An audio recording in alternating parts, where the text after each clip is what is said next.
নমস্কার বন্ধুরা, আমি আজকে আপনাদের সামনে আবার হাজির হয়ে গেলাম জল নিয়ে কিছু কথা বলবো বলে। জল আমাদের শরীরে কতটা যে প্রয়োজনীয় এবং পরিশুদ্ধ পরিষ্কার জল আমরা গ্রহণ করতে পারি তা সম্পর্কে কিছু বলার জন্য আপনাদের কাছে হাজির হলাম। জল আমাদের জীবনে অপরিসীম একটা তরল পদার্থ, যা খুবই প্রয়োজনীয় এবং পরিষ্কার পরিশুদ্ধ জল গ্রহণ করতে হয় শারীরিকভাবে শরীরকে সুস্থ রাখার জন্য। জল জীবনের অপরিহার্য উপাদান। মানুষ, প্রাণী, উদ্ভিদ সবারই অস্তিত্ব জলের উপর নির্ভরশীল। মানব দেহের প্রায় 70% জল দ্বারা গঠিত। জলের প্রয়োজনীয়তা খুবই অপরিসীম। জল শরীরের তাপমাত্রা নিয়ন্ত্রণ করে, হজম প্রক্রিয়াকে সঠিক রাখে ও পুষ্টির উপাদান পরিবহন করে। ভোজ্য পদার্থ, বিষাক্ত উপাদান দেহ থেকে বের করতে সাহায্য করে। ত্বক, কোষ ও মস্তিষ্কের যথাক্রমে ভারসাম্য বজায় রাখে।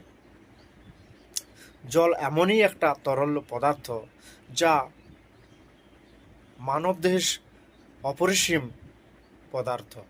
প্রতিদিন অন্তত 2 থেকে 3 লিটার জল পান করা উচিত স্বাস্থ্যসম্মত উপায়ে।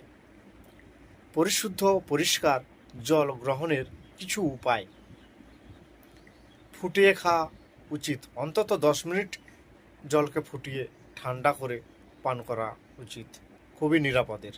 ফিল্টার করেও খাওয়া যায় এবং ফিল্টার করে খাওয়াটাই বাঞ্ছনীয়, তাতে জীবাণু মুক্ত করা যায়। ক্লোরিন বা জীবাণুমুক্ত ট্যাবলেটও প্রয়োজনে ব্যবহার করে জলকে পান করা যেতে পারে। ফিল্টার করে জল খেতে গেলে কিছু ফিল্টার ব্যবহার করা আছে মার্কেটে, বিভিন্ন কোম্পানি ফিল্টার বিক্রি করছে। স্থানীয় ডিলারের কাছে আপনারা সেগুলোকে ব্যবহার করতে পারেন এবং ঢাকনাযুক্ত পাত্রে জল রাখতে হবে।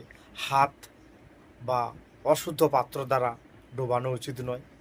পরিবেশ রক্ষার জন্য নদী, পুকুর, টিউবওয়েল ইত্যাদি দূষণমুক্ত রাখা আমাদের সবারই খুবই দায়িত্ব। পরিষ্কার ও নিরাপদ জলের সুস্বাস্থ্যের মূল চাবিকাঠি। তাই আমাদের উচিত জলের অপচয় রোধ করা এবং নিয়মিত বিশুদ্ধ জল পান করা। ধন্যবাদ। আজ এইটুকুনি।